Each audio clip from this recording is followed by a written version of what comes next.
L'insurrection vendéenne de 1793 et sa répression par la terreur constituent l'un des épisodes les plus tragiques de l'histoire de France. Le nombre des victimes est encore incertain. 200 000, 400 000, 600 000. La Vendée continue d'interroger l'histoire.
Au mois d'août 1792, en vertu de la loi d'exil, près de 400 prêtres insermentés sont expédiés d'Angers à Paimboeuf pour être déportés. Leur crime, ils ont refusé le serment à la Constitution. Ils ont refusé de quitter l'Église.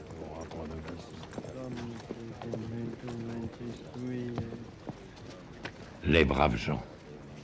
Les gens braves qui ont vu ce spectacle ne l'oublieront pas.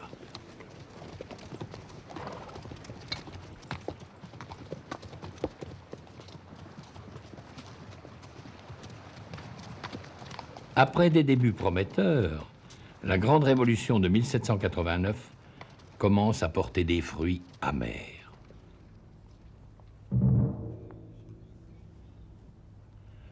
Ce 21 janvier 1793, place de la Révolution, à Paris.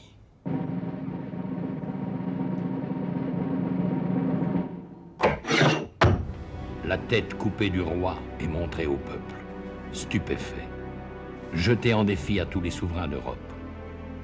La liberté ou la mort sera la devise de la République. Un mois plus tard, pour faire la guerre, la Révolution prétend arracher les hommes à leur foyer par une nouvelle loi de conscription. Foutus bourgeois pourront se payer un remplaçant. Pas de roi, pas de loi. Faut pas Un peu partout dans l'Ouest, la foule des jeunes appelés va se heurter aux patriotes, aux patos, gendarmes et gardes nationaux.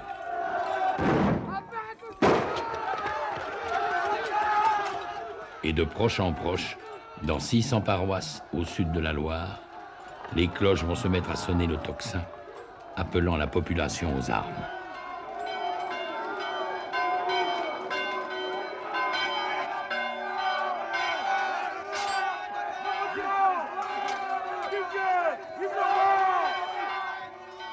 « 12 mars 1793, à Saint-Florent-le-Vieil, les émeutiers ont rossé les gendarmes, chassé les autorités révolutionnaires et fêté toute la nuit leur victoire.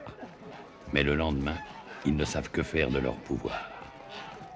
Alors ils vont au village du Pin en Mauges, prendre conseil de l'un des leurs, qui s'est acquis une réputation de sage et de saint. Jacques Catelino, voiturier colporteur. Il a 34 ans, une femme et 5 enfants, pour lesquels il était en train de faire le pain.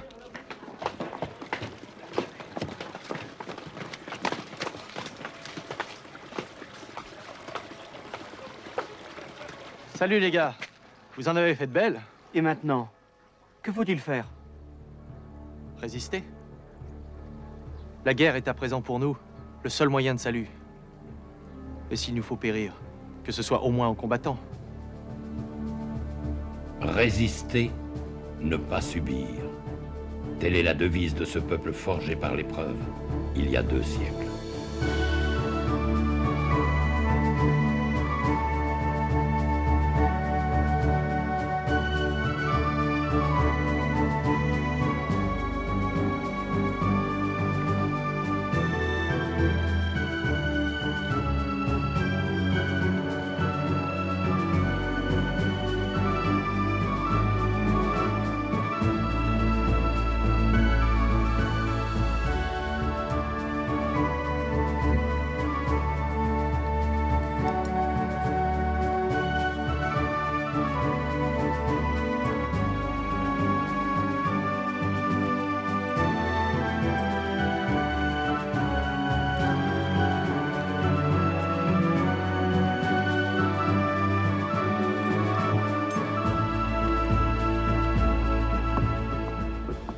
La bande de Catilino va s'unir à d'autres, et du 10 au 15 mars, les émeutes spontanées des conscrits vont tourner au soulèvement général d'une population excédée. Il faut alors des chefs expérimentés, de vrais militaires, les nobles.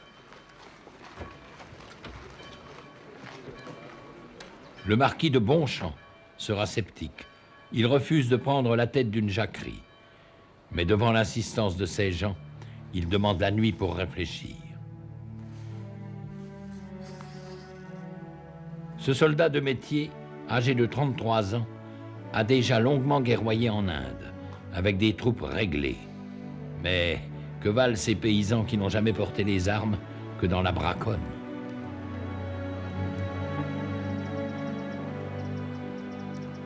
Ils vont au massacre, ils courent au martyre. Comment leur faire entendre raison alors que constamment dans la nuit arrivent les nouvelles exaltantes des victoires du petit peuple?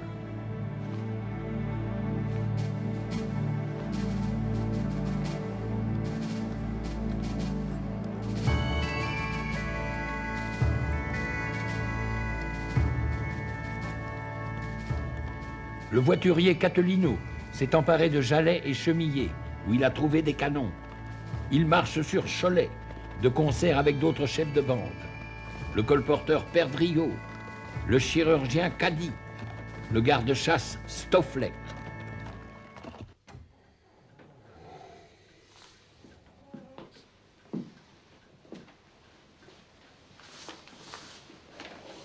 Et nous, que faisons-nous? Que faisons-nous? Maurice Delbé m'a dit qu'il ferait ce que je ferais. Lui, son fils vient de naître. Faudrait-il attendre la naissance d'une autre? Prêcher la patience. Nous ne pouvons pas nous dérober, n'est-ce pas?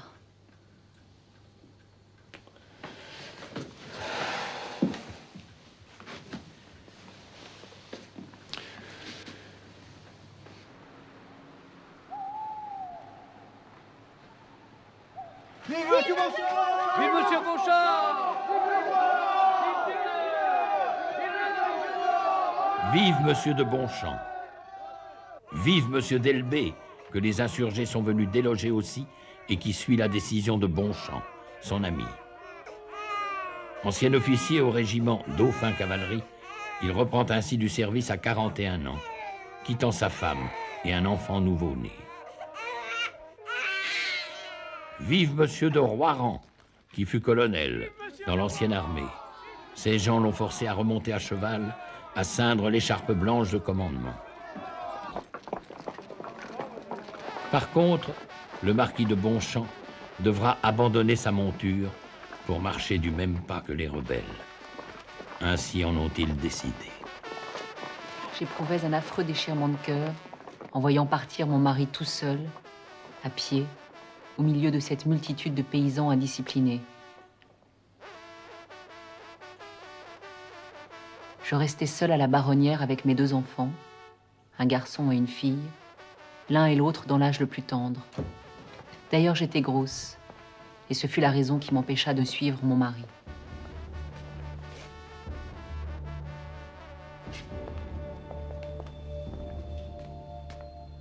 Dès la première heure, bravant la peur et les convenances, des femmes ont rejoint l'insurrection les armes à la main.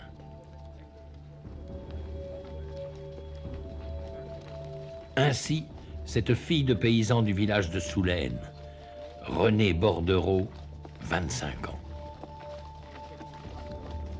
Je me procurais des habits d'homme et me réunis à 500 hommes de ma paroisse avec Monsieur Cœur de Roi, que nous avons nommé commandant.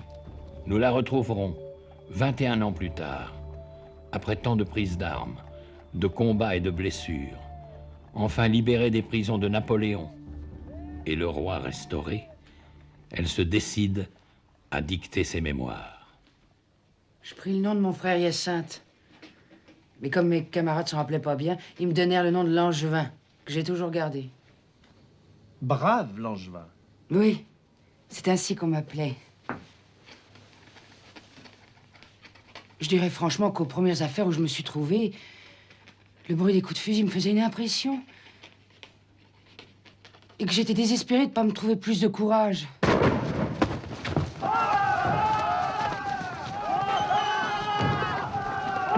Je m'adressais alors à Dieu et je lui dis, « Bon Dieu, ne me donnerez-vous pas plus de cœur pour combattre vos ennemis ?»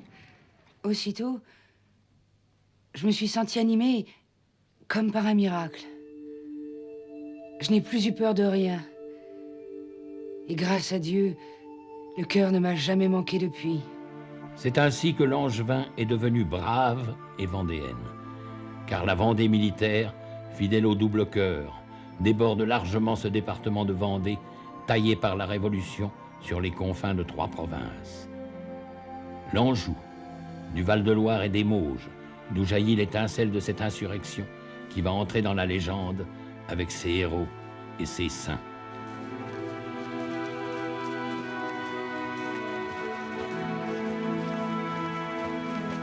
Le plus exemplaire, issu de ce peuple, il y a 200 ans, Jacques Catelino, le saint de l'Anjou, sera le premier généralissime de la grande armée catholique et royale. À sa mort, Maurice d'Elbée prendra la relève. Il est de petite noblesse terrienne, comme Charles de Bonchamp, le plus instruit dans l'art de la guerre, et qui rêve de se rallier cet autre foyer d'insurrection, la Bretagne. La Bretagne du sud de la Loire, pays de raids et marais, où grouillent de turbulents petits chefs, jaloux de leur indépendance.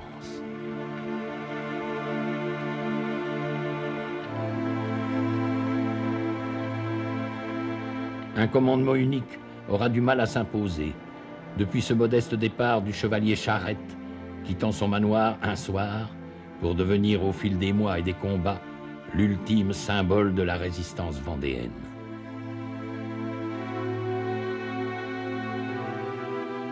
Mais la Vendée militaire, c'est aussi ce bocage du Poitou, forteresse forestière, toute hérissée de haies.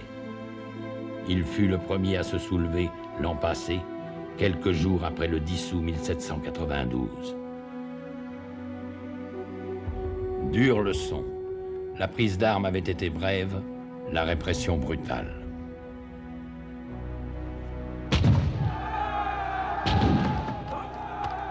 On comprend que ces Poitevins aient tardé à rejoindre l'insurrection de 93, avec à leur tête celui qu'ils appellent le Saint du Poitou, Louis-Marie de Lescure, flanqué d'un archange de 20 ans, son cousin, Henri de la Roche-Jacquelin, qui restera comme le dernier généralissime de la grande armée du roi et de la foi. Pour le moment, ce 19 mars 93, les gars de l'armée du centre marchent au combat en chantant une marseillaise de leur cru. Leur commandant est le vieux colonel de Roiran. Grâce à cette ruse de guerre, il s'approche assez près, dans le brouillard.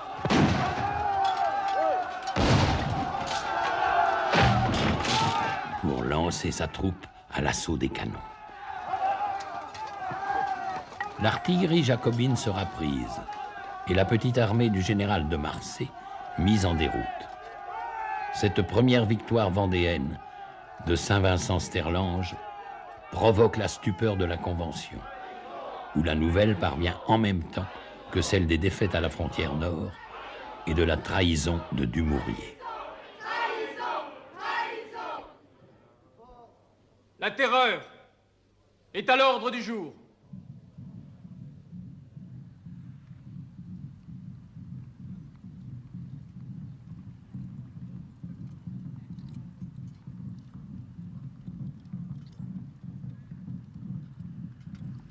Pour une justice plus expéditive, on a créé le tribunal d'abréviation. Et l'on envoie en Vendée la machine à guillotin, qui doit faire respecter la loi nouvelle. Article 1er. Ceux qui seront prévenus d'avoir pris part aux révoltes contre-révolutionnaires sont hors la loi. Article 2. S'ils sont pris, les armes à la main, ils seront, dans les 24 heures, mis à mort. La Vendée est livrée à l'exécution militaire. 35 000 hommes vont faire la chasse au hors-la-loi, passer le pays au peigne fin. Les effectifs seront fournis par l'armée de réserve de Paris, celle des vainqueurs de la Bastille et des Tuileries, des massacreurs de septembre. À sa tête, le général Berruyer, qui commandait place de la Révolution le 21 janvier 93 et se vante d'avoir fait couvrir la voie du roi. Mais devant ce déploiement de force, il n'y a plus rien. L'armée des insurgés s'est volatilisée. Ces volontaires paysans sont revenus à leur métairie, où les appelle l'urgence des travaux de printemps et les célébrations de la Semaine Sainte.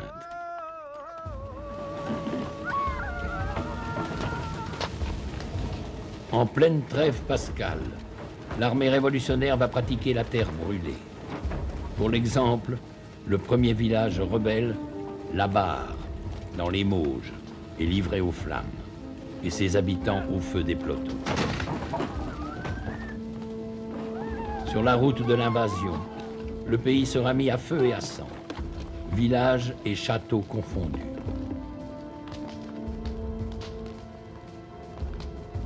Du domaine de Bonchamp, la Baronnière, désertée par ses habitants, il ne restera bientôt plus qu'une tour symbolique. Très symbolique aussi, ces croix de carrefour qu'on enflamme, et ces cloches qu'on ne peut faire taire, et qui vont ressusciter une armée. L'armée des brigands s'est retrouvée face à l'armée de la Révolution. C'est le grand choc, comme disent les Vendéens, dans ce bourg de Chemillé, où Delbé va tenter de mettre un frein au désir de vengeance après la victoire. Assassin! Le général l'ordonne! Non! Je ne veux pas d'assassins pour soldats! Justiciers! Nous sommes des justiciers, mon général! Si nous ne les tuons pas, nous les retrouverons en face de nous! Ainsi, nous ne serons jamais vainqueurs! Dieu ne nous demande pas de vaincre, il nous commande de combattre. Remercions-le aujourd'hui de nous avoir accordé la victoire. À genoux. Notre Père, qui êtes aux cieux, que votre nom soit sanctifié, que votre règne arrive, que votre volonté soit faite sur la terre comme au ciel. Donnez-nous aujourd'hui notre pain quotidien. Pardonnez-nous nos offenses comme nous pardonnons à ceux qui nous ont offensés. Mes amis, tous, comme le Christ, vous pardonnerez. Ne nous laissez pas succomber à la tentation, mais délivrez-nous du mal, ainsi soit-il. Les prisonniers seront ainsi sauvés par le pater des Vendéens, comme on dit.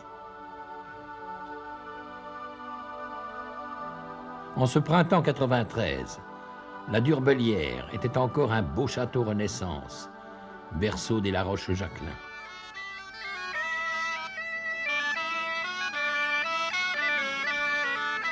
Ce 17 avril 1793, les appelés de la région autour de Saint-Aubin de Bobigné viennent chercher le descendant des marquis de La Roche-Jacquelin, Henri, qui est touché lui aussi par la conscription républicaine et dont le père est retenu loin d'ici, dans ses plantations, aux îles.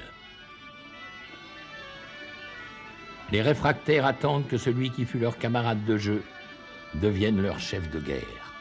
Mes amis! Mes amis, si mon père était ici, il vous inspirerait plus de confiance. Quant à moi, je ne suis qu'un enfant, mais j'espère vous prouver que je suis digne d'être à votre tête. Si j'avance, suivez-moi. Si je recule, tuez-moi. Si je meurs, vengez-moi. L'élan de ces nouvelles recrues, derrière M. Henry, va permettre de briser la tenaille des divisions républicaines, de tendre la main aux paysans du Haut-Poitou et de conquérir enfin ces villes qui sont les bases de départ des armées d'invasion. À Bressuire, le 2 mai, abandonné par ses défenseurs, on fait preuve de la plus totale clémence, en renvoyant sous serment tous les prisonniers bleus. Il en sera de même le 5 mai, à Thouars, conquise de haute lutte. 4000 bleus seront libérés sous la seule promesse de ne plus porter les armes contre Dieu et le roi. Mais devant Fontenay-le-Comte, c'est d'abord l'échec, le 16 mai. Les gars du Bocage redoutent de combattre dans la plaine, découvertes et battus par tous les canons de la République. Feu! Feu! Feu! La panique les prend. C'est la rançon de ces soldats de hasard, aussi impulsifs dans la retraite que dans l'attaque. La revanche viendra. Le 25 mai, avec la capture de 40 canons et de 3000 soldats bleus, qu'on prendra la précaution de tondre, cette fois-ci, avant de les libérer. Puis reprend la poussée, vers ces bourgs de la périphérie, d'où il importe de chasser l'ennemi. 30 000 volontaires sont encore accourus le 1er juin pour une ultime prise d'armes. Mais qui gardera les villes conquises? Personne. Les chefs vendéens tels qu'Attolino paraissent condamnés à la fuite en avant, alors qu'ils sont au sommet de leur victoire. Avec la prise de Saumur, le 9 juin, et cet énorme butin, 11 000 prisonniers, 15 000 fusils, 80 canons.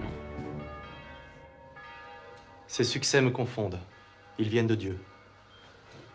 C'est ce que disait hier M. Henry. C'est ce que je pense, ce que nous pensons tous. Rendons grâce à Dieu seul et prions-le de continuer à présider nos conseils.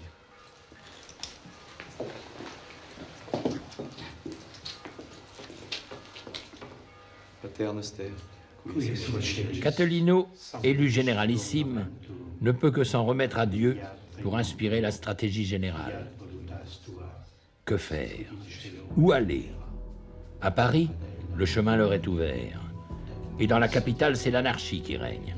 Les sections jacobines ont braqué le canon sur la Convention. Coup de force qui donne le pouvoir aux montagnards dans l'Assemblée et permet d'envoyer à la guillotine les Girondins majoritaires. Pour les Vendéens, tout pouvoir vient de Dieu, dont le roi n'est que lieutenant sur terre. Le roi, c'est cet orphelin de 8 ans, Louis XVII, fils de Louis XVI, et comme son père prisonnier au Temple, arraché à sa famille, livré à ses geôliers.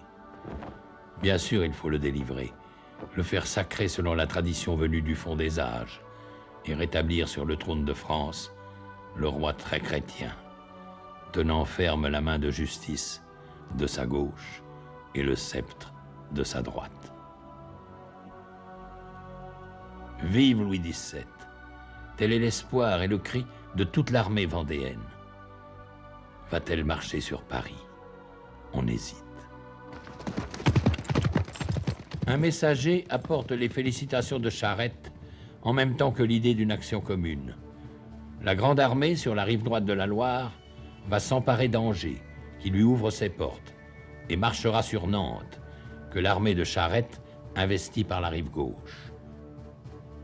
Nantes, grand port et ville clé pour tendre la main aux insurgés bretons, est sous le feu des canons de Charette dès la nuit du 29 juin.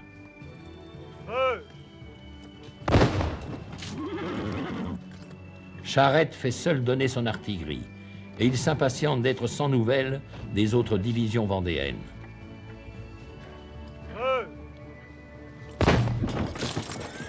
C'est ici que le destin va basculer, à cause du retard pris par les colonnes d'assaut de Catelino. En milieu d'après-midi enfin, celui-ci est en vue de la cathédrale Saint-Pierre. En avant les gars! En ce jour de la Saint-Pierre, délivrons son église!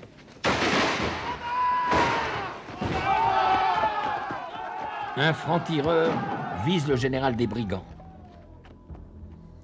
Le saint de l'Anjou est mort. C'est le cri de la panique et le reflux vendéen. Jacques Catelino ne mourra que 2 semaines plus tard, un 14 juillet, à Saint-Florent-le-Vieil, où il fut transporté. On avait tardé à extraire la balle de plomb mâchée par le franc-tireur et la gangrène avait gagné. Jusqu'à cette annonce de Jean Blon, son cousin. Le bon Catelino a remis son âme à celui qui la lui avait donnée pour venger sa gloire. Ce même jour, à Paris, Charlotte Corday assassinait l'apôtre de la terreur, Marat. Elle n'aura qu'une seule défense. J'ai tué un homme pour en sauver 100 000. En Vendée, c'est Westermann qui sévit. Le sabreur qui s'est illustré le 10 août 1792 dans la prise des Tuileries et les massacres qui s'en suivirent. Pendant que l'armée des insurgés est encore autour de Nantes, il a son plan, sa méthode. Un village brûlé terrifie plus que la vue de 100 cadavres. Et mieux vaut les deux. Un raid rapide, de part en part, avec une colonne de brûle-tout, renouvelant les mêmes scènes de terreur, massacres et incendies.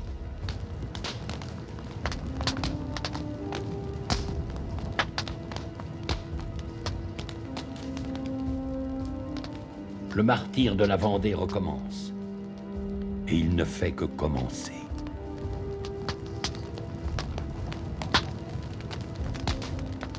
Brûler au passage le domaine de l'Escure est un évident plaisir pour celui qu'on surnomme le boucher de la Vendée. Il n'épargnera pas non plus le repère des La Roche-Jacquelin, la Durbelière, livrée aux flammes. À Châtillon, capitale des insurgés, À la République! Westermann peut arroser sa victoire Prosit! avec sa légion germanique. Loin d'imaginer que les divisions vendéennes sont en train de rameuter à marche forcée. Armes aux brigands! Surpris, les Bleus seront culbutés, chassés, et Westermann ne devra son salut qu'à la vitesse de son cheval. Autre étonnante victoire des brigands, à Villers, le 18 juillet. Pendant que leurs généraux élisent un successeur à Catelino, le grand choc est tel que les Bleus y laissent leurs étendards. Et la honte en rejaillit jusqu'à la Convention qui met une nouvelle fois hors la loi l'exécrable Vendée. La Vendée! Et encore la Vendée! Voilà le chancre qui dévore le cœur de la République! C'est là qu'il faut frapper! Détruisez la Vendée et la patrie sera sauvée! Détruisez la Vendée et Valenciennes n'est plus à l'Autrichien! Détruisez la Vendée et l'Anglais laissera Dunkerque en paix! Détruisez la Vendée et l'Espagne se verra conquise! Détruisez la Vendée et Lyon ne résistera plus! Il faut exterminer cette race rebelle! Brûler leurs forêts, couper leurs récoltes, enlever leurs troupeaux!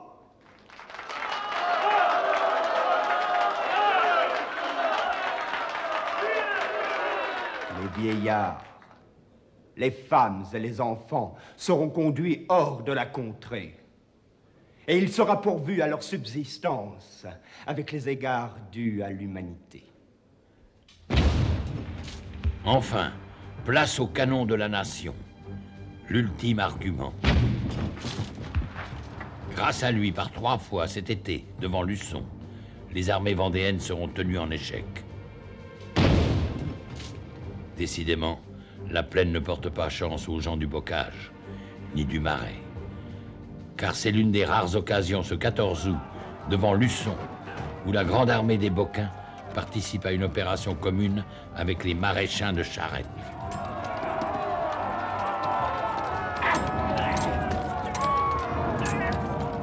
L'émulation est grande et combien dangereuse.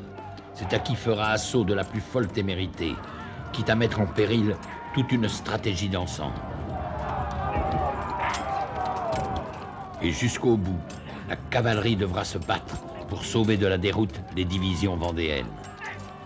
Brave Langevin en était. Mon cheval fut blessé 3 fois.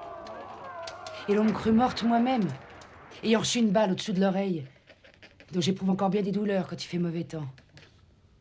Aujourd'hui, on peut vous l'extraire. Laissez-moi faire. Le roi saura reconnaître ses bons serviteurs. Laissez faire le ciel. Nonobstant, mon cheval me passa la rivière. Et aussitôt de l'autre côté, il tomba mort. L'ennemi nous poursuivant depuis 3 lieues en plaine, nous avons perdu environ 2000 hommes. Quant à Charette, il est le dernier à couvrir la retraite. Il ne sera pas dit que j'ai abandonné un de mes hommes. Monte!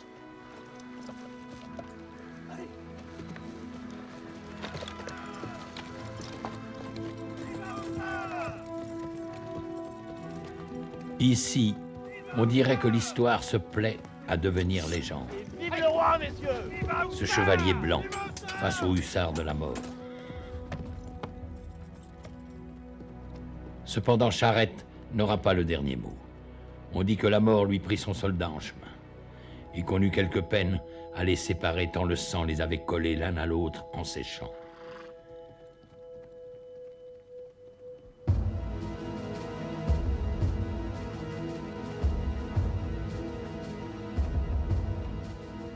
Début septembre, la Convention va pouvoir expédier à l'Ouest ses meilleures troupes, des soldats de métier. Ils ont obtenu les honneurs de la guerre sur le Rhin, à Mayence, sous promesse de ne plus porter les armes pendant 1 an contre la coalition européenne. Ils seront le fer de lance d'une nouvelle offensive générale contre l'ennemi de l'intérieur, la Vendée. 100 000 hommes vont converger vers le cœur du pays. 20 000 Mayençais, Kléber en tête, sont sortis de Nantes avec 5 charretées de soufre. Ils font le vide devant eux, dans le fief de Charette, provoquant le grand exode des gens du pays de Retz et du Marais.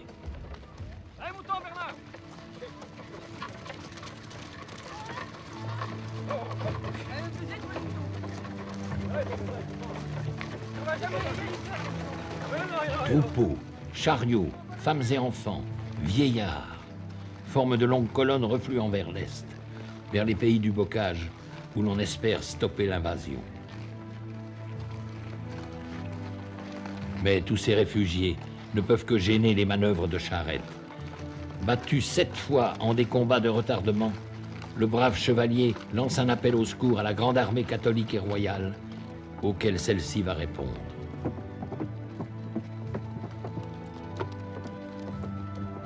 Jamais la Vendée n'avait connu un tel péril.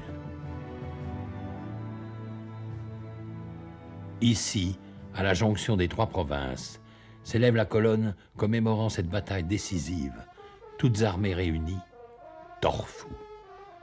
Camarades, il faut vaincre ou périr. C'est ici qu'il faut sauver notre pays d'une entière destruction. Si vous fuyez, tout est perdu. Et vous ne me verrez plus à votre tête. Vive la République! Vive la République! Vive la Face à Kléber, Charette ouvre le bal.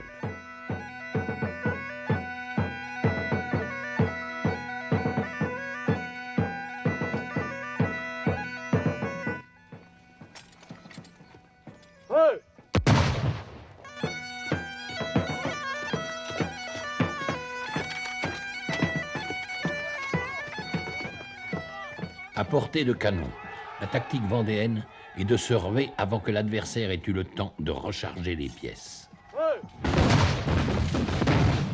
Sinon, c'est le canon qui mène la danse.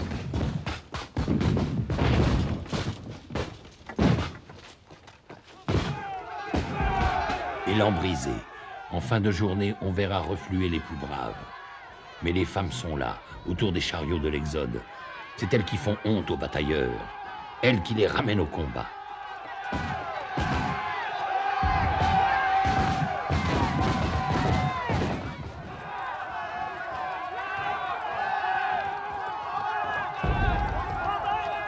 Tous les chefs vendéens, chargeant ensemble, vont achever de briser cette armée de Mayence. Armée de faïence, comme ils disent.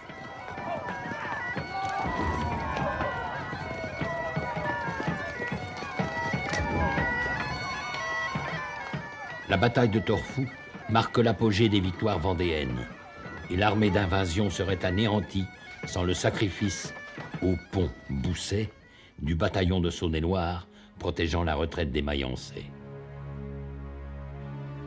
Et ceux-ci reviendront. Les forces de la République sont inépuisables et sans merci. Malheur aux vaincus. Malheur au Vendéen vainqueur qui rentre chez lui et n'a plus rien. Ah!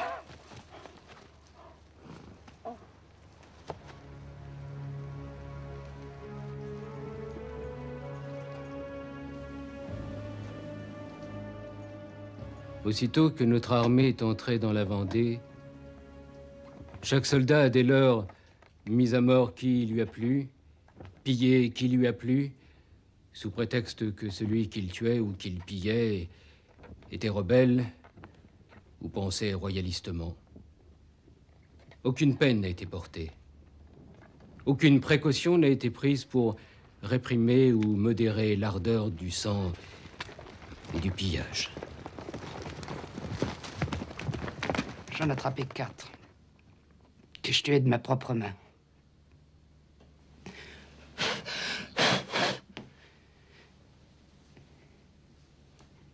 L'un d'eux avait un enfant de 6 mois, enfilé dans sa baïonnette avec 2 poulets.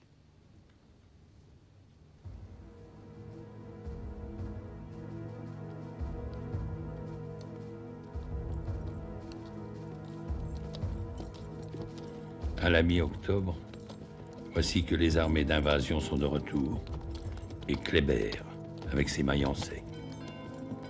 Le tocsin sonne à travers la Vendée, appelant à nouveau au grand rassemblement. Mais Charette fait cavalier seul en s'attaquant à Noirmoutier. Et Talmont prépare une tête de pont sur la Loire, alors que le gros des armées de la Convention se concentre autour de Cholet.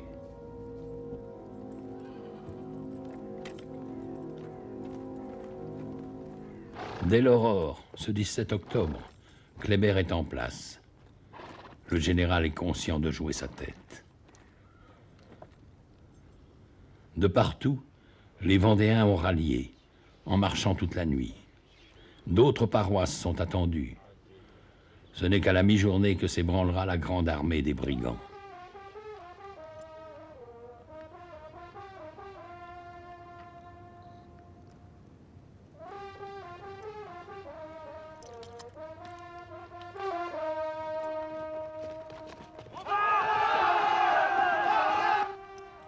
Aux côtés de Kléber, le représentant de la Convention, Carrier, commence à trouver le temps long. Laissez passer le citoyen représentant. Il tuera après la victoire. Ruse de guerre. Un certain général Marceau va démasquer ses batteries au dernier moment.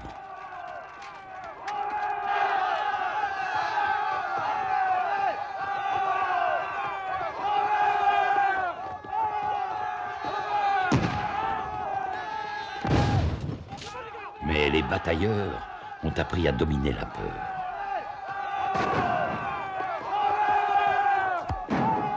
Et c'est alors Kléber qui perd patience. Là-bas, ordre d'attaque. L'armée de la Révolution manœuvre toujours selon l'ancien règlement, comme à la parade. C'est au contact des Vendéens qu'elle apprendra la terrible efficacité de l'armée en masse. Pour l'heure, elle va fondre sous le tir des chasseurs paysans. Et Kléber, en fin de journée, n'aura plus d'autre réserve qu'un maigre bataillon, le 109e, flanqué de sa fanfare.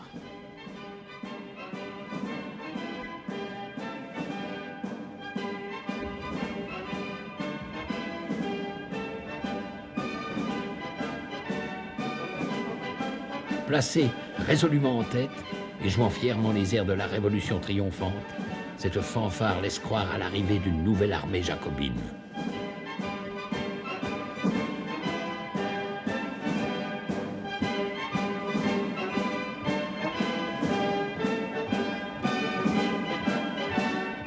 À la Loire! À la Loire! La panique s'est emparée des arrières de l'armée vendéenne, qui n'a plus que le fleuve pour repli, et qui retraite en désordre avec une foule de civils, mais non sans emmener ses blessés, nombreux.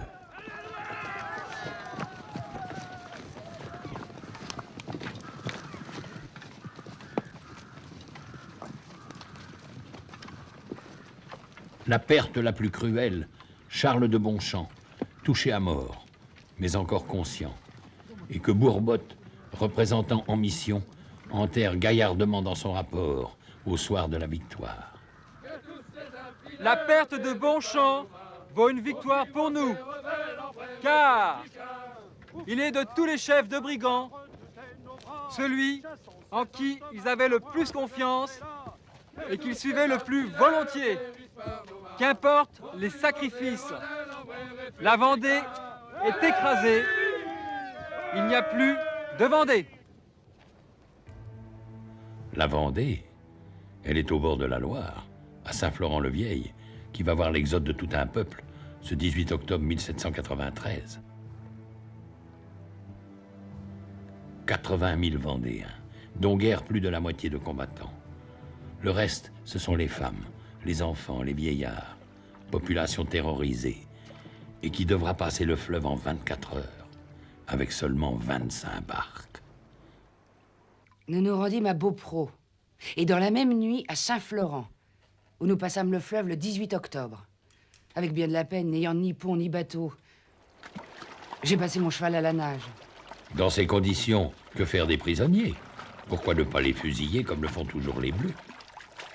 Avant de passer, nous avons mis en liberté 5000 prisonniers, pour qui M. de Bonchamp avait demandé grâce. C'est lâche ennemi de la nation. Honte à ce qui se dit ici, épargner plus de 4000 des nôtres.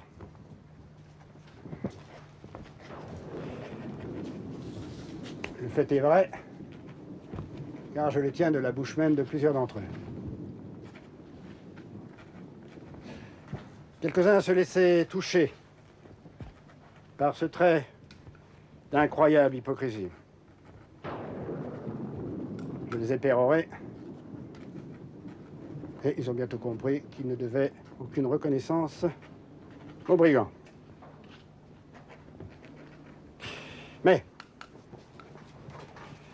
comme la nation n'est pas encore à la hauteur de nos sentiments patriotiques, vous agirez sagement en ne soufflant pas mot sur une pareille indignité. Les hommes libres acceptant la vie de la main des esclaves.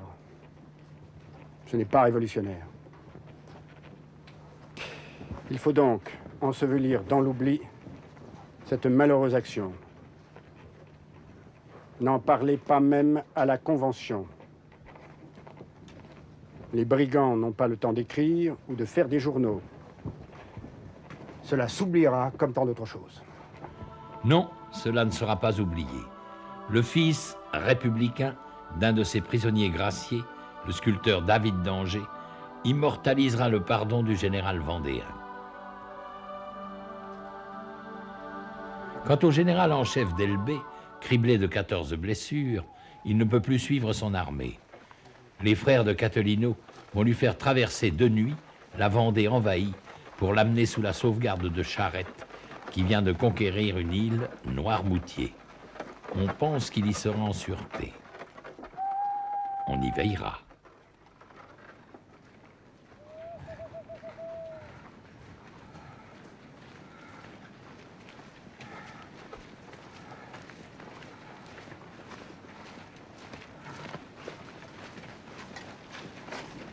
Reste à élire un nouveau généralissime pour conduire outre-Loire cet exode. Le choix de Lescure, le saint du Poitou, s'imposerait, mais il souffre le martyre, avec une balle fichée dans le crâne. Il faut ranimer le courage des soldats. Choisissez celui en qui ils ont le plus confiance. Henri de la Roche-Jacquelin. Le peuple de l'Exode s'en remet pour l'essentiel à la grâce de Dieu. Quant au reste, c'est aux chefs, en leur conseil, de décider d'un plan de campagne. De quoi s'agit-il? De se battre? Je suis votre homme. Mais je n'ai ni expérience, ni talent, et je n'ai que 21 ans. Alors, laissez-moi mener les hommes au combat, mais décidez vous-même. Où aller? Que faut-il faire? Où les mener? Je sais que nos gars redoutent de s'éloigner de chez eux, qu'il faut les ramener le plus tôt possible au pays. Encore faut-il y revenir en force. Peut-être pourrait-on remonter la Loire par la rive droite, faire la jonction avec Charette, pour enfin s'emparer de Nantes. Les Mayencés seront de retour avant vous. Allons, messieurs. Soyons sérieux, il faut voir grand. Voici mon plan. J'ai des contacts avec mes amis près du cabinet de Londres. Et j'ai mes terres, ou ce qu'il en reste, du Maine. Je suis donc bien placé pour vous dire que notre seul salut est dans une marche vers le nord. L'Anjou, le Maine et toute la Bretagne se soulèveront. Alors que diable, on aura des ports pour tendre la main aux Anglais. S'en remettre aux promesses des Anglais? Aux rodomontades des émigrés? Eh bien, messieurs, votons. La très aventureuse stratégie du prince de Talmont sera, hélas, adoptée. Par la bénédiction de Dieu, apprêtez vos armes. Joue, feu!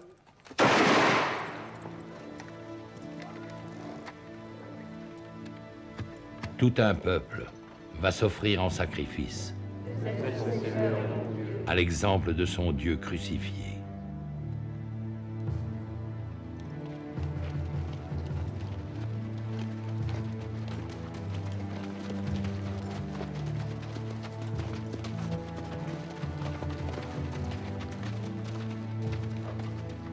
Chacun rêve d'appartenir à ce nouveau peuple élu qui vient de traverser la Loire comme une autre mer rouge.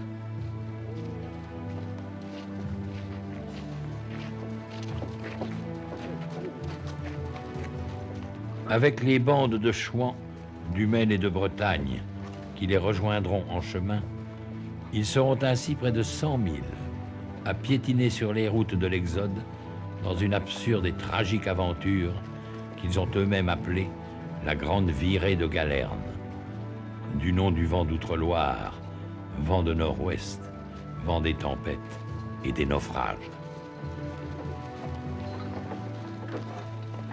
Mais avant d'être un chemin de croix, la Grande Virée semble s'ouvrir une voie triomphale sous les ordres d'un généralissime de 20 ans, Monsieur Henri, épaulé par l'ancien caporal de Lorraine, Stofflet, et par Marigny, ex-officier de marine. Dès l'abord, ils vont jalonner la route de victoire et de villes offertes. Après Château-Gontier et le combat de Croix-Bataille, qui met Westermann en fuite, voici Laval, avec les 5000 hommes de Jean Chouan et la belle victoire d'Antram contre Kléber. Mais les Vendéens peuvent accumuler les victoires. Ils ont d'autres ennemis, la pluie, le froid, la faim, la maladie, et ces villes qui n'offrent plus de ressources, et ces morts qu'on craint d'abandonner. Peu avant Fougères, un calvaire au bord de la route marque l'endroit où M. de Lescure mourut vaincu par la gangrène. On cacha même à sa veuve, enceinte de 7 mois, l'endroit où il fut clandestinement enterré et que l'on n'a jamais retrouvé.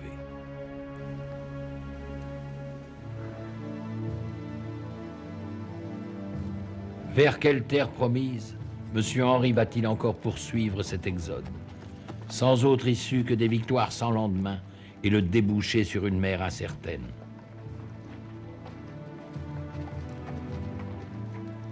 Voilà près d'1 mois que ce peuple paysan, fuyant le meurtre et l'incendie, a quitté sa terre natale pour sauver femmes et enfants, ses biens les plus précieux. 1 mois qu'il marche et s'ouvre la route à coups de victoire, jusqu'à celle-ci, Pontorson, Dole, Avranches. Enfin, il touche au but. Il arrive au port. Granville. Granville, c'est l'échec. La mer vide et la ville imprenable. Pauvreté du matériel de siège. Amertume des combats sans cesse recommencés. Absence des émigrés et des Anglais qui ne sont pas au rendez-vous, pour lequel on a fait toute cette route. On comprend que le sabre se fasse lourd à la cavalière vendéenne. Et les Bleus mettent le feu au faubourg ou tentent de s'accrocher des assiégeants. Alors, c'est le reflux. D'instinct, la masse n'a plus qu'une idée, qu'un cri « à la Loire !» et de reprendre la même route et de renouveler ses victoires. Et nous revînmes à Avranches et à Pontorson. C'est là que je commençai à me servir de mon bras blessé et que je tuai 2 cavaliers républicains. En ce moment, je fus à la prison du Mont-Saint-Michel pour aider à délivrer 450 prêtres qui y étaient prisonniers. Et que nous délivrâmes en effet. Ensuite, je me suis battu près de Dole, de 8 heures du soir jusqu'au lendemain matin 10 heures. Brave Langevin ne s'étend pas sur ses états d'âme, comme aucun des mémorialistes vendéens. Jamais elle ne se plaint. De là, nous partîmes pour la Flèche, nous battant nuit et jour, devant comme derrière. De là à Baugé, et après à Angers. Angers, nouvel échec. La ville qui s'était autrefois donnée aux Blancs est devenue bleue. Elle se calfeutre derrière ses fortifications imprenables. Désormais, toutes les villes se ferment devant cette misérable armée qu'on n'appelle plus que l'armée des puants, avec le typhus et la dysenterie qu'elle porte en elle. Mais c'est d'un même cœur que le jeune général, toujours à l'avant-garde, fait face au malheur. Il tente une ultime manœuvre en s'emparant du Mans pour y faire reposer sa horde. Et les hussards sont à leur trousse.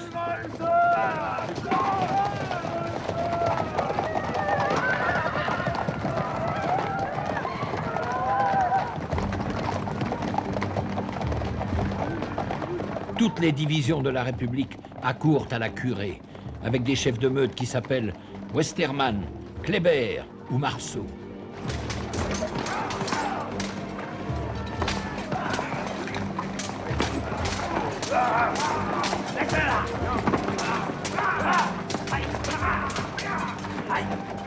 Le peu qui reste de combattants vendéens se battra toute la nuit. Mais la masse des non-combattants est prise au piège dans la ville. À l'aube, elle sera systématiquement exterminée, malgré les efforts d'un Marceau. Le massacre fera 5000 victimes dans la cité même, et 10 000 parmi les fuyards, qu'on prend le plus vif plaisir à chasser, selon le rapport du représentant Garnier. On chasse les Vendéens comme des bêtes fauves, et le nombre de ceux qu'on tue équivaut à ceux qu'on fait prisonniers. Dans l'espace de 14 lieues de chemin, il n'est pas une toise où l'on ne trouve un cadavre étendu.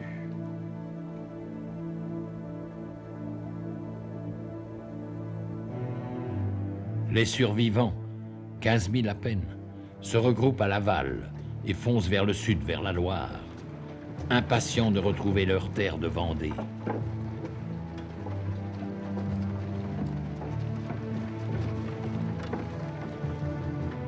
Mais la Loire est gardée. Elle est en crue, infranchissable.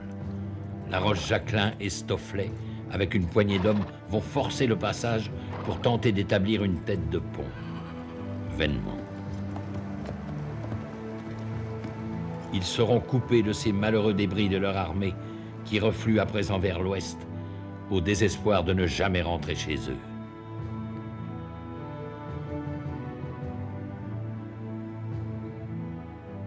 Au terme du dernier hallali, ils vont aboutir au bout du monde, dans les marais de Savenay. Pitoyable armée de fantômes, ils sont encore 5000 morts vivants.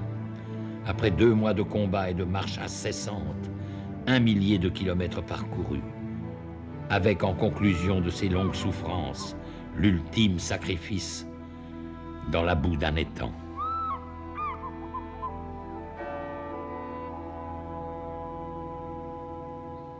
Ici, ils sont tombés.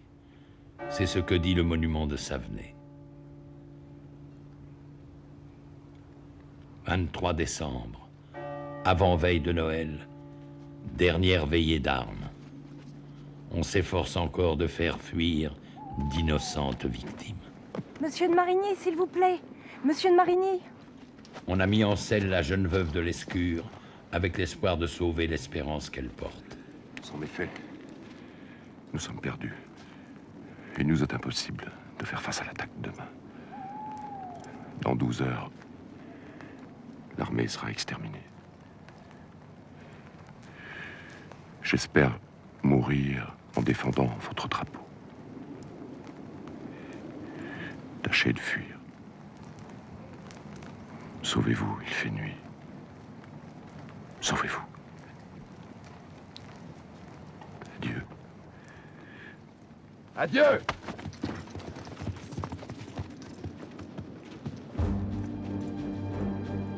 Ce dernier drapeau du royaume des Lys était une robe de la marquise. Il disparaîtra dans l'Apocalypse, complaisamment décrite par le chef de ses cavaliers, qu'on retrouve à Savenay, en ange exterminateur. Westermann. Il n'y a plus de Vendée.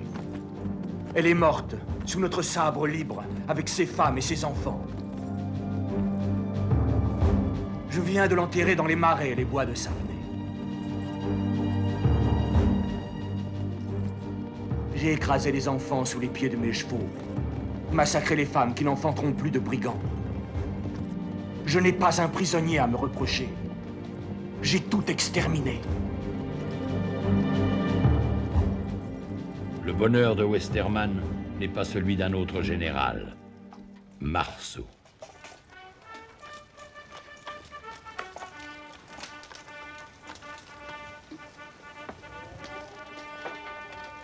Quoi, ma chère sœur? Vous m'envoyez des félicitations sur ces 2 batailles du Mans et de Savenay, plutôt sur ces 2 carnages. Et vous voudriez avoir les feuilles de nos lauriers? Ne songez-vous pas qu'elles sont tachées de sang humain, de sang français? Je vais porter les armes contre l'étranger. Là seulement est la gloire et l'honneur. Je sollicite un poste à la frontière. Les malheurs des Vendéens ne s'arrêtent pas à Savenay. Dès le 3 janvier, les Bleus débarquent à Noirmoutier. Alors commence la chasse aux lapins, comme disent les soldats.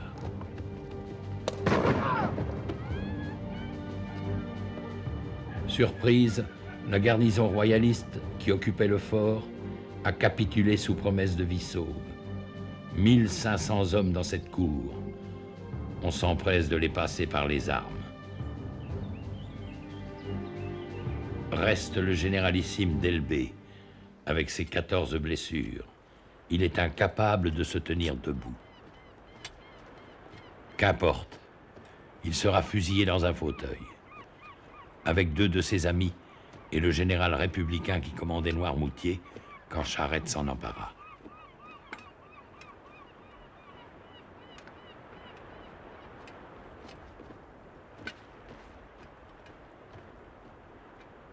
Apprêtez.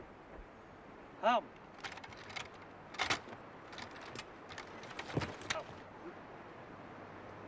En joue.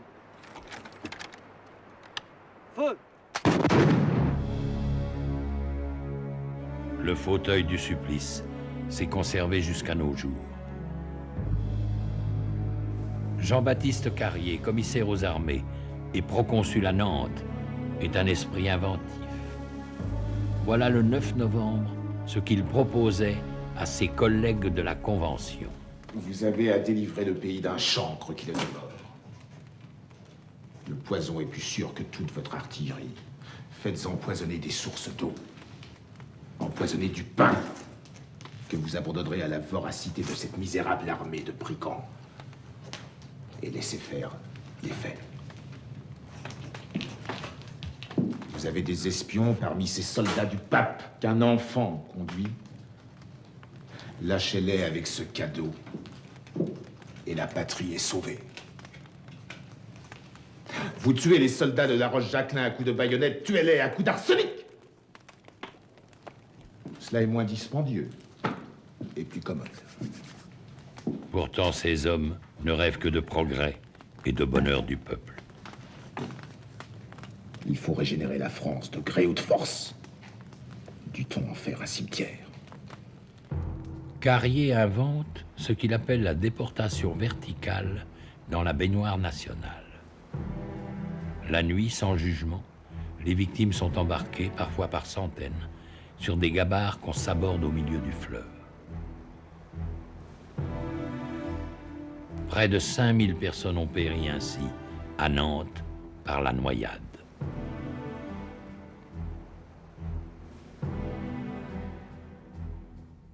Mais c'est en Vendée qu'est la racine du mal. Sur le terrain, le général en chef Turreau va mettre en œuvre un plan d'extermination qu'il définit dans un ordre du jour à ses troupes. Tous les brigands qui sauront trouver les armes à la main ou convaincus de les avoir prises seront passés au fil de la baïonnette. On agira de même avec les femmes, filles et enfants qui seront dans ce cas. Les personnes seulement suspectes ne seront pas plus épargnées. Tous les villages, métairies, bois, genêts et tout ce qui peut être brûlé sera livré aux flammes. Tes mesures nous paraissent bonnes et tes intentions pures. Extermine les brigands jusqu'au dernier.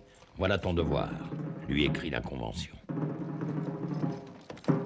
Messieurs, grâce à vous, dans 15 jours, il n'y aura plus en Vendée ni maison, ni vivres, ni habitants.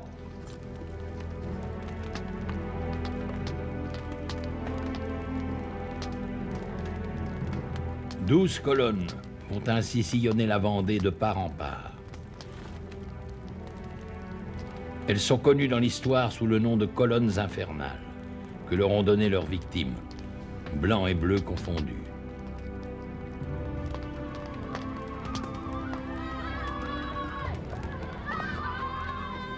Tout Vendéen est bon à tuer. Tel est l'avis du général Grignon, commandant l'une de ces colonnes. Je sais qu'il peut y avoir quelques patriotes dans ce pays.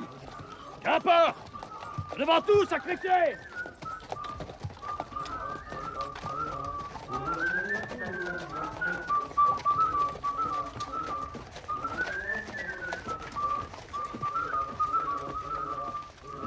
Chaque soir, les courriers vont porter au général Turreau les rapports de ses brigadiers. Brave Grignon. Vous voyez ce qu'il écrit en bref de la journée d'hier. J'ai brûlé et cassé les têtes comme à l'ordinaire. Le général Crouzat, éclairage et chauffage réunis, je me suis chauffé très amplement ce matin. Et commère, sans doute pour éprouver le tranchant de son sabre, je coupe les enfants en deux. L'imbécile. Il ne faut pas écrire cela. Jamais. On écrivait beaucoup dans le camp des sans-culottes. Le citoyen Morel fait un rapport dénonçant les errements de la colonne commandée par le général Hamet, dont il est le guide.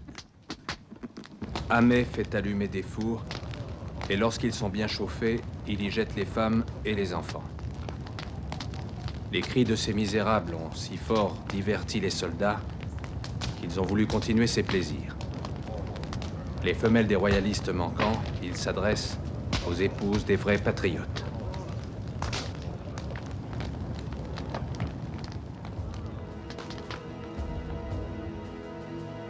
Toutes les paroisses de Vendée payèrent leur tribut de ruines et de martyrs. Une les symbolise toutes, les Lucs sur Boulogne, qui vit passer l'horreur le 28 février 1794 et qui en garde le souvenir. Ce jour-là, la colonne du général Cordelier arrive au bord de la Boulogne.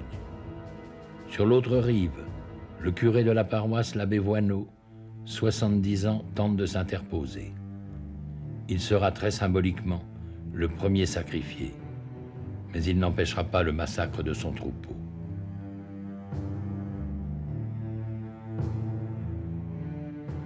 Sur les lieux de l'ancienne église, qui fut livrée aux flammes avec la population qui s'y était réfugiée, une chapelle commémorative garde les noms de 563 personnes identifiées, dont 147 enfants, parmi lesquels 22 n'avaient pas 2 ans.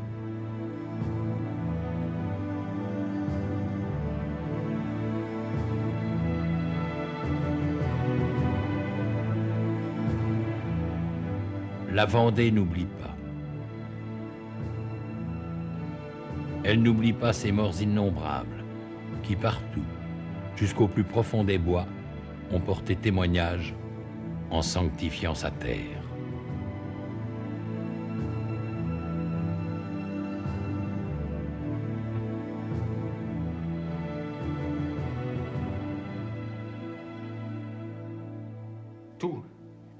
Tout sans exception est incendié, massacré, dévasté.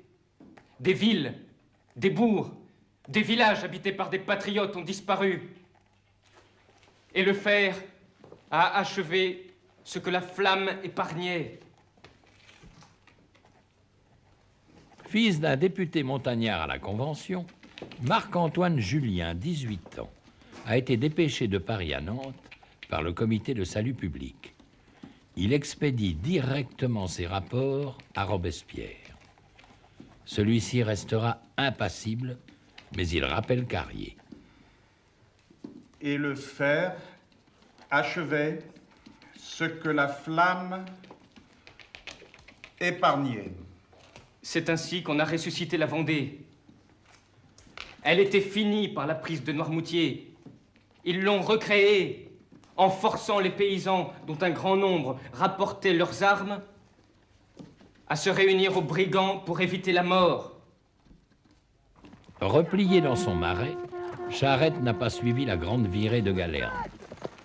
Le voilà bien seul à présent, devant la pression des armées terroristes. Je sais que certains d'entre vous veulent me quitter pour entrer dans leur maison ou se cacher dans les bois. Je leur prédis à tous une mort de lâche, égorgés dans leur lit ou derrière les buissons. Mourir pour mourir, autant mourir en brave. Sonnez, Vezou!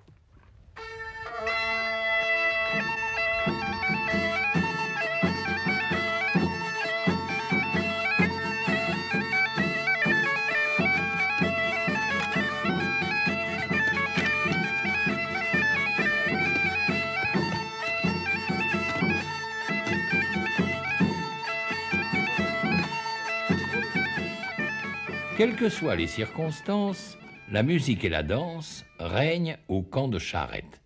Celui-ci s'en fait un point d'honneur.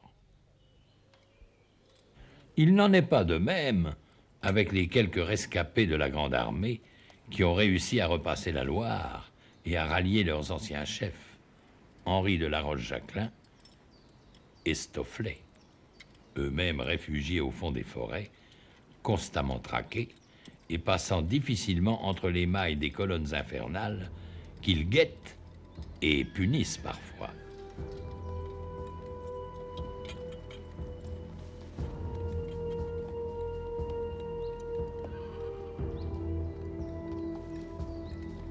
Néanmoins, la terreur répandue par celle-ci contribue à grossir les effectifs des bandes d'irréductibles.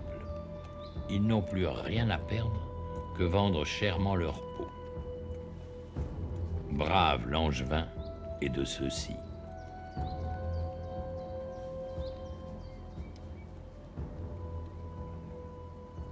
Ils vinrent pour nous trouver dans la forêt. Et ne pouvant nous découvrir, ils dirent que c'était une fausse alerte que leur avait donnée leur guide. Et ils le tuèrent. Et ils mêlèrent au massacre de 25 hommes et femmes qu'ils égorgèrent dans le bourg de la Jumelière. Nous vîmes partout le sang des malheureuses victimes.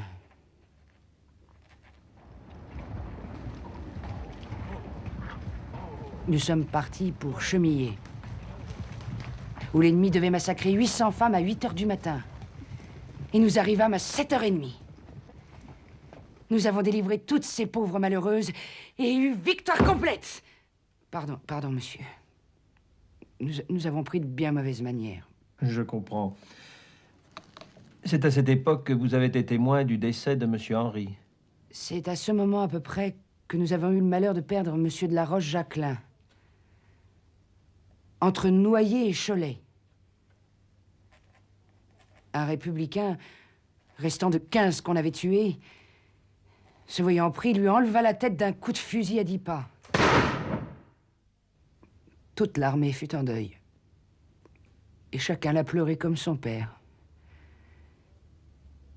L'on cacha longtemps sa mort, disant qu'il était caché et blessé. Il fut enterré clandestinement par Stofflet, dont on dit qu'il le défigura à coups de sabre, pour que les Bleus ne puissent l'identifier.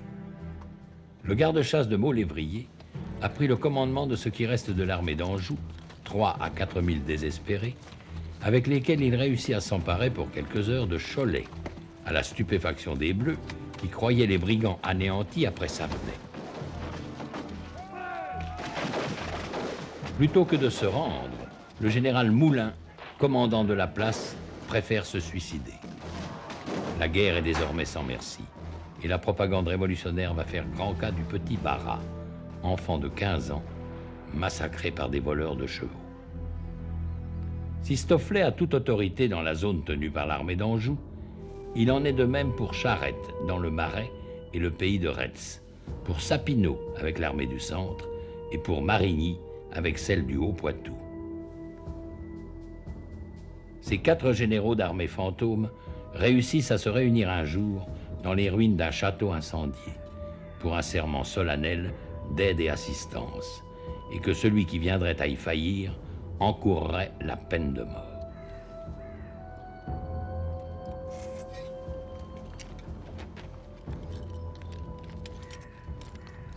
Héros réchappé du massacre de Savenay, Marigny va jouer les fortes têtes et gravement faillir à la rescousse. À l'instigation de l'abbé Bernier, il sera condamné, Stofflet promu au rôle de justicier, mais il ne se trouvera pas un Vendéen pour se charger de l'exécution. Oh, ils sont foutus s'ils tireront sur les nôtres. Il faudra faire appel aux transfuges étrangers.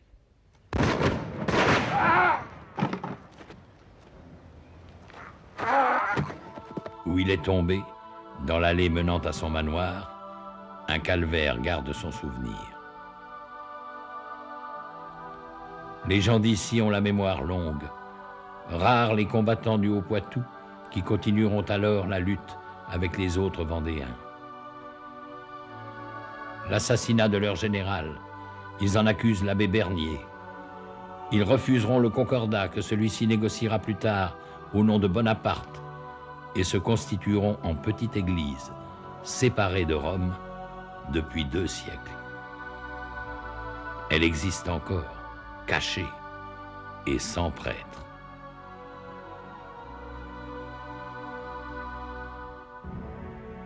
Mais en ce milieu d'année 1794, c'est la guillotine qui est encore à l'ordre du jour. La terreur qui triomphe partout en France, les charniers innombrables, la mort omniprésente et les factions qui s'entretuent, derrière le masque impassible de celui en qui s'incarne la Révolution, Maximilien Robespierre. Jusqu'à ce coup de pistolet, le 9 Thermidor, qui met fin à la dictature de l'incorruptible et renvoie ses amis à la guillotine à leur tour. En Vendée, Turreau a été destitué, en même temps qu'est abandonné son système des colonnes infernales. Charette peut se refaire une santé. On dit que nous sommes du passé. C'est faux. Nous sommes la jeunesse du monde. Il répond aux avances que lui font les nouveaux maîtres de la Convention en déléguant l'un de ses lieutenants, Dupérat, pour mener des pourparlers d'égal à égal avec le général en chef Canclos et le représentant en mission Ruel. Si la Vendée reconnaissait la République une et indivisible, on pourrait s'arranger facilement pour la suite. Mais enfin... Mais monsieur, les rois de l'Europe ont bien reconnu la République. C'est possible, mais ces gens-là ne sont pas des Vendéens. Le roi de France, alors, est un enfant de 10 ans, prisonnier martyr dans le donjon du Temple, à Paris. Un précieux otage entre les mains des conventionnels. Canclos, Ruel, ont-ils promis de remettre Louis XVII à Charette? Celui-ci se laisse convaincre d'aller au château de la Jaunais, près de Nantes, et de signer le 17 février 95 le traité qui met fin aux hostilités et qui surprend ses lieutenants. J'ai des raisons de faire ce traité. Des raisons que je ne puis vous dire, mais que vous connaîtrez un jour.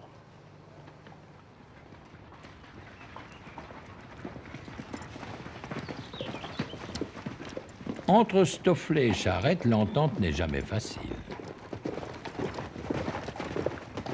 Prévenu trop tard des pourparlers de paix, Stofflet n'arrivera à la Jaunais qu'après la signature du traité, qu'il dénonce à sa manière. Vive le roi et merde à la République!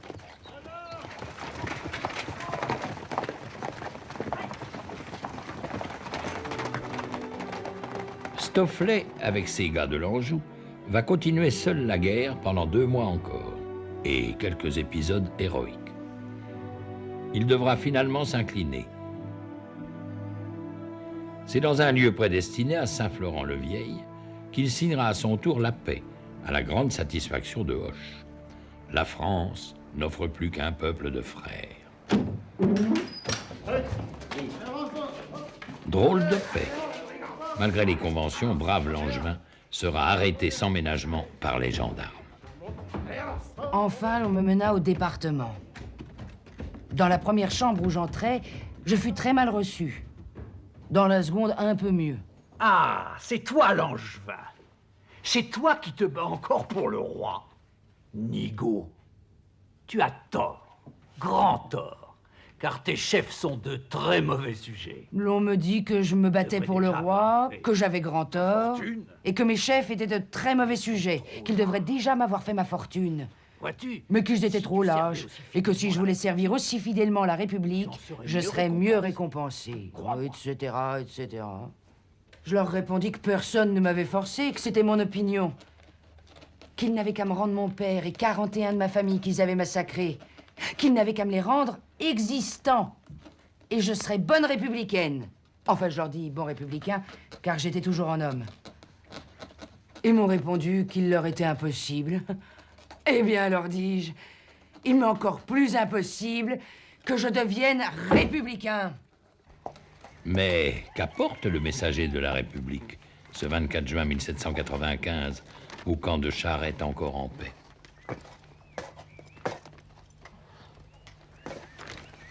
Arrêtez ces hommes, désarmez-les et menez-les en prison. La nouvelle de la mort de l'enfant roi, l'ordre de livrer les armes ou l'annonce de Quiberon? Messieurs, à cheval, la guerre recommence. La guerre, c'est le débarquement par la flotte anglaise à Quiberon de quelques contingents d'émigrés auxquels les insurgés bretons, les chouans de Cadoudal, vont tendre la main. Équipée folle, où l'on voit des blancs porter le rouge des Anglais.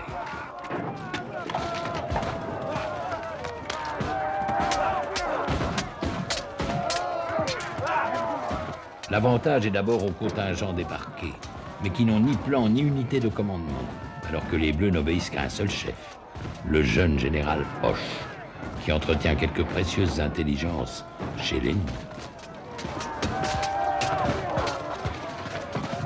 Au bout d'un mois, les royalistes sont pris au piège dans la presqu'île. La flotte anglaise s'est éloignée et la clémence des vainqueurs trouvera son terme dans les pelotons d'exécution.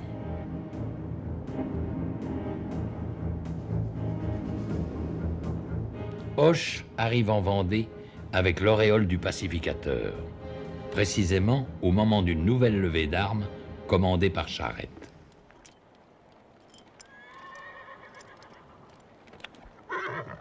Après l'échec de Quiberon, le comte d'Artois a débarqué à l'Île-Dieu. Et le 12 octobre 1795, 15 000 hommes attendent le frère du roi qui leur a fixé rendez-vous sur la plage de la Tranche.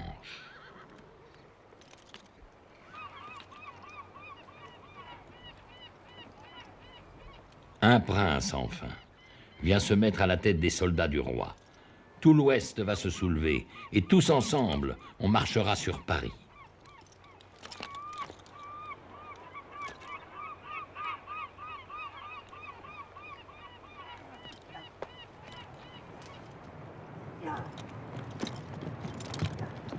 Charette se dirige vers une vedette qui semble escorter un messager. De quel message est-il porteur?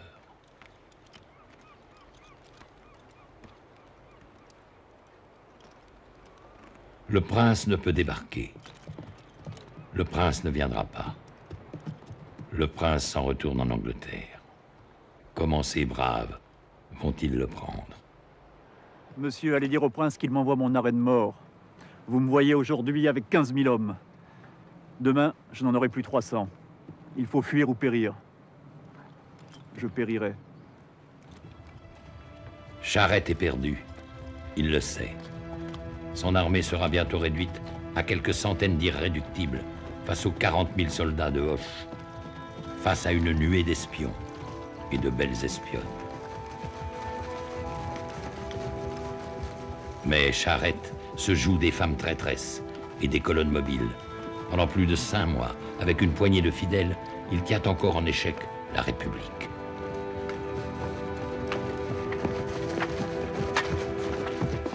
Six fois, sa capture fut annoncée. 6 fois démentie.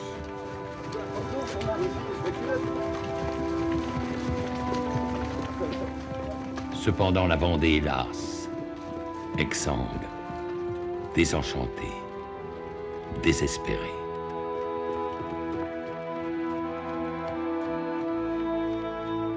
Avec des bandes éparses sur tout son territoire et qui ne peuvent plus faire une armée. Stofflet, de son côté, respecte le cessez-le-feu de Saint-Florent, mais il ronge son frein, hésitant à répondre aux vœux des princes, aux exigences de l'honneur. Ce 26 janvier 1796, après l'anniversaire du martyre du roi, il lance enfin l'appel aux armes, sans illusion. Allons, puisqu'il le faut, allons à l'échafaud! Vive le roi! Vive le roi! Vive le roi! 400 hommes se sont encore levés pour le dernier combat. Il ne durera pas plus d'1 mois. Jean-Nicolas Stofflet, Lorrain, soldat à 16 ans au régiment du Lyonnais, général vendéen, va voir le piège se refermer sur lui. À la ferme de la Saugrenière, où se tenait une réunion d'état-major sur l'initiative de l'abbé Bernier, celui-ci s'échappera. Mais Stofflet, blessé, sera capturé et fusillé le lendemain 25 février à Angers. Vive le roi quand même! Vive le roi!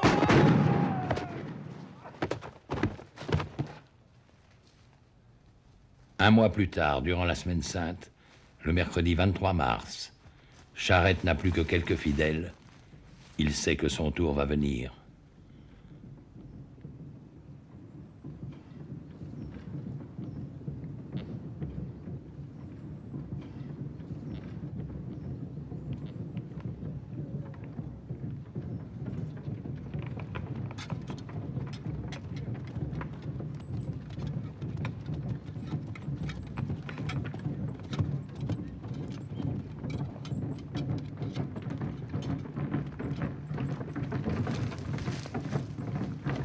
Charette est cerné, mais ce n'est pas la première fois. Le salut est dans la fuite, au plus profond des bois.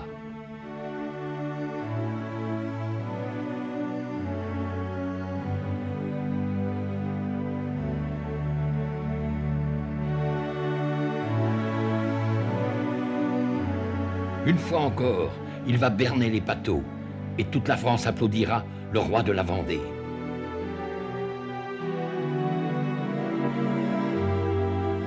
Le roi de cette armée des ombres qu'il a si souvent menée au combat.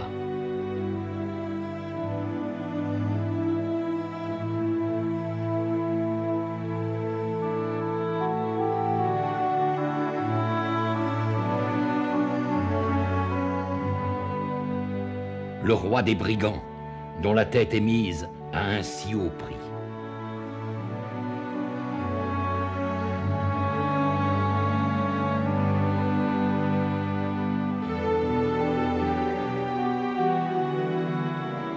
Le roi, visé par tous, à cause des plumes blanches de son chapeau. Le trop fidèle Pfeffer veut attirer sur lui les tirs. Il réussira.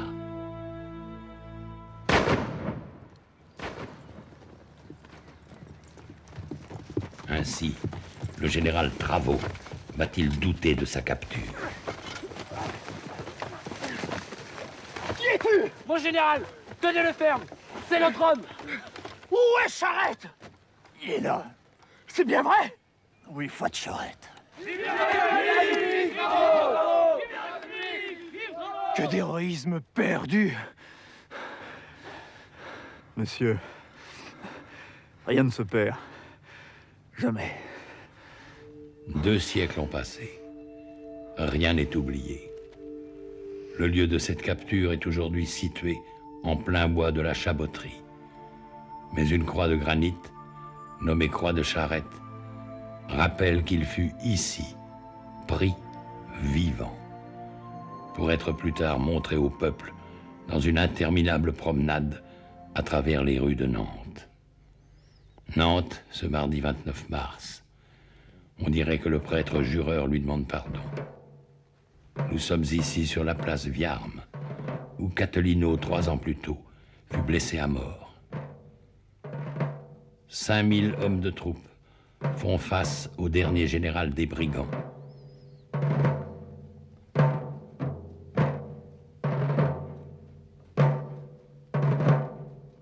Selon sa volonté, les officiers bleus le laissent commander lui-même le tir en baissant la tête.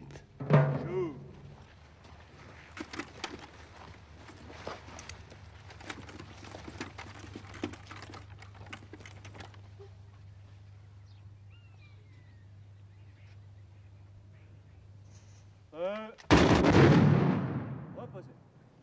Armes.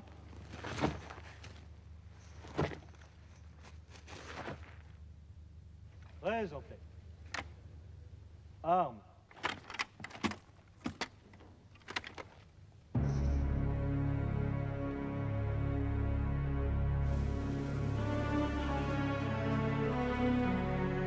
Un plâtrier fut autorisé à prendre un moulage de cette tête si souvent mise à prix. Charette avait 33 ans. Il léguait à tous sa fière devise: combattu souvent, battu parfois, abattu jamais.